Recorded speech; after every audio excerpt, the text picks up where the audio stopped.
80 के दशक की भारतीय सिनेमा की एक ऐसी उभरती अभिनेत्री जो बेहद खूबसूरत और बोल्ड थी। अपनी पहली फिल्म में बिकनी लुक में आकर इन्होंने मचा दी थी भारतीय सिनेमा में खलबली। कैसे इस अभिनेत्री की खूबसूरती से ही बन गई इनके फिल्मी सफर के लिए अभिशाप।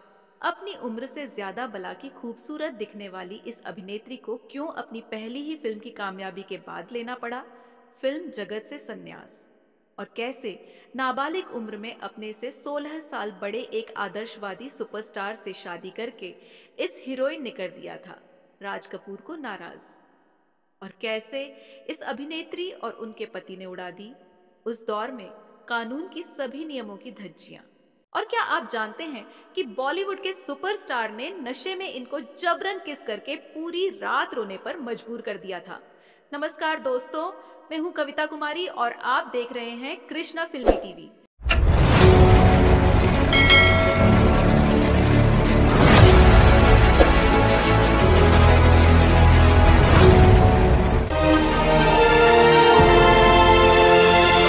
दोस्तों, आज हम बात करेंगे बॉलीवुड की मशहूर अभिनेत्री डिम्पल कपाड़िया के बारे में, जिन्होंने अपने अभिनय से लाखों दिलों को जीता है। डिम्पल कपाड़िया का जन्म 8 जून 1957 को बॉम्बे, जो अब मुंबई के नाम से जाना जाता है, वो एक गुजराती परिवार से हैं। इनके पिता का नाम चुन्नी भाई कपाड़िया था, जो एक अमीर व्यापारी थे। इनकी माँ का नाम बेट्टी कपाड़िया था, जो एक घरेलू महिला थी। डिम्पल कपाड़िया के परिवार में उनकी 2 बहनें और एक भाई थे, सिंपल कपाड़िया, आर्न कपाड़िया और भाई मुन्ना कपाड़िया। सिंपल कपाड़िया भी बॉलीवुड की चर्चित अभिनेत्री रही, लेकिन साल 2009 में कैंसर के कारण इनका देहांत हो गया। डिम्पल कपाड़िया सबसे बड़ी है। डिम्पल कपाड़िया का परिवार एक मुस्लिम परिवार था, लेकिन इन्होंने हिंदू धर्म को अपनाया था। डिम्पल कपाड़िया बचपन का नाम अमीना था, जिसे बाद में बदलकर डिम्पल कर दिया गया। डिम्पल कपाड़िया ने Saint Joseph Convent High School से अपने स्कूल की शिक्षा प्राप्त की थी। डिम्पल कपाड़िया शुरुआत से ही अपनी उम्र से ज्यादा अच्छी दिखती थी। डिम्पल कपाड़िया के पिता चुन्नी भाई एक अमीर आदमी थे। उनके ताल्लुकात बॉलीवुड के स्टार्स और सुपरस्टार्स के साथ रहते थे, लिहाजा वो अक्सर अपने घर पर इन फिल्मी सितारों को पार्टी दिया करते थे। बताया जाता है कि राज कपूर और चुन्नी भाई दोनों अच्छे दोस्त हुआ करते थे। वो अक्सर डिम्पल कपाड़िया के घर आते जाते रहते थे, जहां पर राज कपूर ने डिम्पल कपाड़िया को देखा था। उन दिनों राज कपूर मेरा नाम जोकर फिल्म के न चलने से काफी कर्जे में आ गए थे और वह इन सब से बाहर निकलने के लिए एक नई फिल्म बना रहे थे, जिसके लिए उनको कम उम्र की एक हीरोइन की तलाश थी। डिम्पल के पिता भी अपनी बेटी को हीरोइन बनाने की चाह रखते थे और वहीं डिम्पल भी राज कपूर और अपने पिता की बात को सुना करती थी और वो हमेशा अपने दोस्तों से राज कपूर की फिल्म की हीरोइन बनने की बात किया करती थी। बताया जाता है कि जब राज कपूर ने डिम्पल कपाड़िया को देखा तो डिम्पल को अपनी फिल्म की स्टोरी के हिसाब से परफेक्ट हीरोइन लगी। राज कपूर ने इनके पिता को एक साइनिंग अमाउंट देकर डिम्पल को अपने फिल्म की हीरोइन चुन लिया। राज कपूर ने डिम्पल के अपोजिट बतौर हीरो अपने बेटे आर्शिक कपूर को रखा था। फिल्म का नाम रखा गया बॉबी। ये फिल्म लव स्टोरी पर आधारित थी। बॉबी ही वो फिल्म है जिसके चलते डिम्पल कपाड़िया और आर्शिक कपूर को एक साथ लॉन्च किया गया था। नहीं जाऊंगी, तुम देखते रहियो, मैं मायके। राज कपूर ने अपने एक इंटरव्यू में बताया था कि डिम्पल कपाड़िया ने जब पहली बार कैमरे को फेस किया तो ऐसा लग ही नहीं रहा था कि वो पहली बार एक्टिंग कर रहे हैं। फिल्म की शूटिंग जोर शोर से चल रही थी। जानकार बताते हैं कि इस फिल्म की शूटिंग करते करते डिम्पल और ऋषि कपूर दोनों एक दूसरे को पसंद करने लगे थे। शूटिंग के दौरान इन दोनों के अफेयर की चर्चा भी होने लगी थी, लेकिन शायद डिम्पल ऋषि कपूर की किस्मत में नहीं थी। बताया जाता है कि फिल्म की शूटिंग के दौरान राज कपूर और डिम्पल के पिता ने सभी को पार्टी दी। उस पार्टी में उस समय के सुपरस्टार राजेश खन्ना को भी बुलाया गया था। डिम्पल कपाड़िया बचपन से राजेश की फिल्में देखा करती थी और लिहाजा वह उनकी बड़ी फैन भी बन चुकी थी। और यही वो समय और पार्टी थी जब राजेश खन्ना ने डिम्पल को पहली बार देखा और उनकी खूबसूरती और अदाओं के दीवाने हो गए। राजेश खन्ना डिम्पल से मुलाकात से पहले अपनी गर्लफ्रेंड अंजू महेंद्रू के साथ 7 साल से लिव इन रिलेशन में रह रहे थे। अंजू से ब्रेकअप के बाद ही यह राजेश डिम्पल कपाड़िया से मिले थे। डिम्पल कपाड़िया से एक दो मुलाकात के बाद एक दिन राजेश खन्ना डिम्पल कपाड़िया को समंदर के किनारे ले गए, जहां उन्होंने डिम्पल को शादी के लिए प्रपोज कर दिया।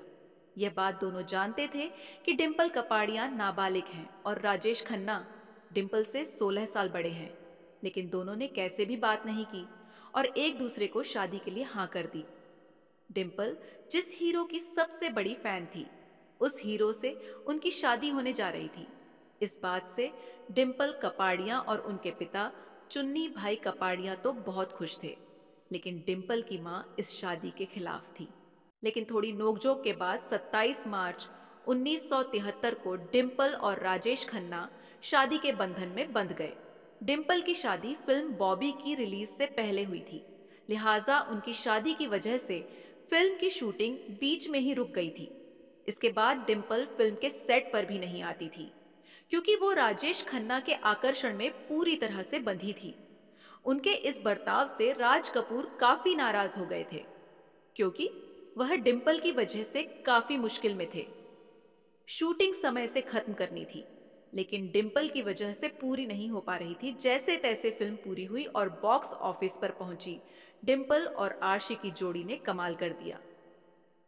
फिल्म बॉक्स ऑफिस पर सुपरहिट हो गई। लोगों ने डिम्पल और ऋषि कपूर को खूब पसंद किया। डिम्पल ने इस फिल्म में बोल्ड सीन दिए। बिकिनी लुक में आकर उन्होंने युवा पीढ़ी के दिलों में अपनी जगह बनाई। फिल्म की कामयाबी ने राज कपूर को आर्थिक तंगी से निकलने में काफी मदद की। फिल्म सुपर डुपर हिट हो गई, लेकिन राज कपूर डिम्पल से इस कदर नाराज थे कि उन्होंने डिम्पल को फिल्म के लॉन्च पर भी नहीं बुलाया था। बॉबी फिल्म की कामयाबी के बाद लोग जहां उनकी अगली फिल्म का इंतजार कर रहे थे, वहीं डिम्पल कपाड़िया ने फिल्म जगत को अलविदा कहकर संन्यास ले लिया। उनके संन्यास के पीछे राजेश खन्ना का हाथ माना जाता है। राजेश खन्ना नहीं चाहते थे कि डिम्पल फिल्मों में काम करें। उनका इस तरह से एकदम से फैसला लेना सबको हैरान कर दिया। इसके बाद डिम्पल ने 16 साल की नाबालिग उम्र में मां बनकर एक बेटी ट्विंकल खन्ना को जन्म दिया और इसके 3 साल बाद दूसरी बेटी रिंकी खन्ना को जन्म दिया। कानूनी नजर से देखा जाए तो राजेश खन्ना ने एक नाबालिग लड़की से शादी की और उसको नाबालिग उम्र में मां बनना, दोनों कानूनी तौर पर अपराध की श्रेणी में आते हैं। लेकिन स्टारडम के नशे में कानून के किसी भी नियम को नहीं माना गया और उसकी सरेआम सबके आंखों के सामने धज्जियां उड़ा दी गई। डिम्पल कपाड़िया की जिंदगी अच्छी चल रही थी, लेकिन एक दिन अचानक राजेश और डिम्पल की अनबन की खबर सबके सामने आई। बताया जाता है कि डिम्पल ने फिल्मों में फिर से काम करने के लिए राजेश खन्ना से कहा, लेकिन राजेश डिम्पल कपाड़िया को काम करने के लिए मना करते थे। जानकार बताते हैं कि राजेश के फिल्मों का नशा लोगों के जहन से कम हो रहा था, उनका स्टारडम कम हो रहा था। इस बात से परेशान होकर राजेश ड्रिंक ज्यादा पिया करते थे और उनकी यह आदत उनके गृह क्लेश की वजह बन रही थी। समय गुजरा और एक दिन डिम्पल को राजेश खन्ना और टीना मुनीम के अफेयर के बारे में पता चला। इस बात से डिम्पल बुरी तरह से टूट गई थी। टीना मुनीम भी उन दिनों एक उभरती अभिनेत्री थी और वो भी राजेश खन्ना से 16 साल छोटी थी। राजेश खन्ना टीना मुनीम के प्यार में डूबे हुए थे। राजेश खन्ना का घर छोड़कर अपने पिता के घर चली गई। जानकार बताते हैं कि राजेश खन्ना टीना मुनीम से शादी करना चाहते थे और टीना भी, लेकिन राजेश खन्ना डिम्पल से तलाक नहीं ले पा रहे थे, क्योंकि डिम्पल अपनी दोनों बेटियों के फ्यूचर को सुरक्षित करने के लिए दबाव बना रही थी। वहीं जब राजेश खन्ना टीना मुनीम को कोई सही जवाब नहीं दे पा रहे थे, तो वो भी उनको छोड़कर विदेश चली गई और इधर डिम्पल पहले ही राजेश को छोड़कर जा चुकी थी। कानूनी तौर पर इन दोनों का तलाक नहीं हुआ, लेकिन दोनों अलग अलग रहने लगे। लेकिन 12 साल बाद डिम्पल ने फिर से फिल्मी पर्दे की तरफ रुख किया और राजेश खन्ना से अलग होने के बाद रमेश सिप्पी की फिल्म सागर को साइन कर लिया। बॉलीवुड में डिम्पल की सागर फिल्म के जरिए दोबारा वापसी हो रही थी। इस फिल्म में डिम्पल के हीरो फिर से आर्शी कपूर ही थे, क्योंकि बॉबी फिल्म काफी चर्चित और कमाई वाली फिल्म साबित हुई थी। लिहाजा सीपी साहब को इन दोनों की जोड़ी से काफी उम्मीद थी। फिल्म ने उम्दा काम किया और डिंपल को लोगों ने फिर बेहद पसंद किया। इस फिल्म में डिंपल कपाड़िया ने एक बार फिर से बेहद बोल्ड सीन दिए। 12 साल बाद भी डिंपल कपाड़िया बेहद खूबसूरत नजर आ रही थी। बताया जाता है कि डिंपल कपाड़िया अपने परिवार पर किसी भी तरह से बोझ नहीं बनना चाहती थी।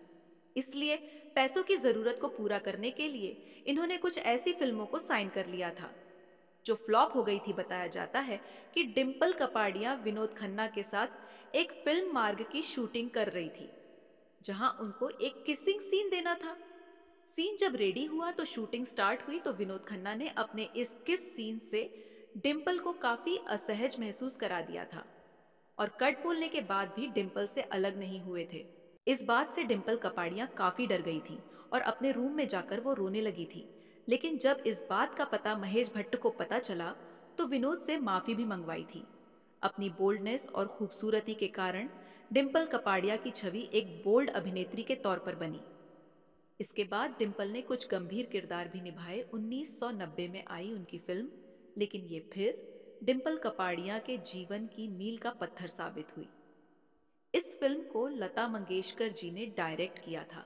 इसके बाद डिंपल ने एक और फिल्म की जोन के गंभीर अभिनय को दर्शाती है। फिल्म का नाम था रुदाली। इस फिल्म को जिसने भी देखा वह डिंपल की एक्टिंग का दीवाना हो गया। इसके बाद डिंपल कई फिल्मों में अभिनय करती नजर आईं, जिनमें राम लखन, अर्जुन, आग का गोला, मंजिल मंजिल, गुना, अजूबा, एतबार, प्यार के नाम, कुर्बान जैसी फिल्में शामिल रहे। फिल्मों की सफलता ने डिंपल को एक सुपरस्टार अभिनेत्री बना दिया था और अब वह सबसे ज्यादा पैसे चार्ज करने वाली दूसरी अभिनेत्री थी। श्रीदेवी उस समय इनसे ज्यादा पैसे चार्ज करने वाली अभिनेत्री मानी जाती थी। जानकार बताते हैं कि राजेश खन्ना से अलग होने के बाद डिंपल कपाड़िया का नाम सुपरस्टार सनी देओल के साथ जुड़ने लगा था। फिल्म मंजिल मंजिल में दोनों एक साथ काम कर रहे थे। इसके बाद दोनों के बीच नजदीकियां बढ़ गई थी। लेकिन जब इस बात का पता सनी देओल की पत्नी को चला तो वह काफी गुस्से में आ गए और घर छोड़कर जाने लगी। लेकिन पिता धर्मेंद्र के हस्तक्षेप करने के बाद सनी देओल ने डिंपल कपाड़िया से दूरी बना ली थी। समय तेजी से आगे बढ़ा और डिंपल समय के साथ बुलंदियों पर थी और एक दिन वह बुरा समय भी आया जब 18 जुलाई 2012 को राजेश खन्ना कैंसर से पीड़ित होने की वजह से इस दुनिया को अलविदा कह गए और डिंपल कपाड़िया भी वहां नजर आई। वो राजेश खन्ना को बहुत प्यार करती थी लेकिन उनके गुस्सैल रवैये के चलते उनसे अलग रहने लगी थी। बताया जाता है कि डिंपल कपाड़िया के बुरे समय में उनकी बड़ी बेटी ट्विंकल खन्ना ने बहुत साथ निभाया था। वह हमेशा शूटिंग पर अपनी मम्मी के साथ जाया करती थी और उनकी देखभाल में मदद करती थी। इसके बाद डिंपल ने अपनी दोनों बेटियों को भी भारतीय सिनेमा में कदम रखवाया। ट्विंकल खन्ना ने भी अपने समय में काफी नाम कमाया और एक अच्छी अभिनेत्री के तौर पर काम किया। वहीं इनकी दूसरी बेटी रिंकी खन्ना ने भी फिल्मों में हाथ आजमाया लेकिन वो ज्यादा कामयाब नहीं हो सकी। 17 जनवरी 2001 को ट्विंकल खन्ना ने बॉलीवुड के स्टार अक्षय कुमार से शादी करके अपना घर बसाया और फिल्म जगत को अलविदा कह दिया। वहीं इनकी दूसरी बेटी ने भी समीर सरन से शादी करके लंदन जाकर बसने का फैसला लिया। दोनों बेटियां अपने अपने जीवन में अब सेटल हो गई हैं, लेकिन डिंपल कपाड़िया का फिल्मी सफर अभी भी जारी है। डिंपल कपाड़िया हाल ही की कुछ फिल्मों में नजर आईं, जिनमें दबंग कॉकटेल, पठान, तू झूठी में मक्कार, ब्रह्मास्त्र जैसी फिल्में शामिल हैं। अब बात करते हैं डिंपल कपाड़िया को मिले अवार्ड्स की। डिंपल कपाड़िया को फिल्म बॉबी और सागर के लिए सर्वश्रेष्ठ अभिनेत्री के लिए फिल्म फेयर पुरस्कार से सम्मानित किया गया। डिंपल कपाड़िया को फिल्म गर्दिश और क्रांतिवीर के लिए फिल्म फेयर पुरस्कार से नवाजा गया। डिंपल ने सर्वश्रेष्ठ अभिनेत्री का राष्ट्रीय फिल्म पुरस्कार और फिल्म फेयर क्रिटिक्स अवार्ड भी जीता। डिंपल ने अपने फिल्मी सफर में लगभग 85 फिल्मों में काम किया। कह सकते हैं कि डिंपल के शुरुआती जीवन के एक फैसले ने इनकी जिंदगी को पूरी तरह से बदल दिया। लेकिन तमाम उतार चढ़ाव के बावजूद ये टूटी नहीं और अपनी जिंदगी को एक नए सिरे से एक ऊंचे मुकाम तक पहुंचाया। और डिंपल आज भी अपनी इस धुन में लगातार फिल्मों में काम करती जा रही है। आने वाले समय में इनके पास काफी बड़े बैनर की फिल्में हैं जो बहुत जल्द दर्शकों के बीच नजर आएंगी। तो दोस्तों, आपको डिंपल कपाडिया की कौन सी फिल्म या किरदार पसंद आया था? हमें कमेंट में जरूर बताइएगा। ऐसी ही और दिलचस्प कहानी जानने के लिए आप मेरे चैनल कृष्णा फिल्मी टीवी को सब्सक्राइब भी कर सकते हैं। बस बेल आइकन दबाना मत भूलिएगा। धन्यवाद। Yeah.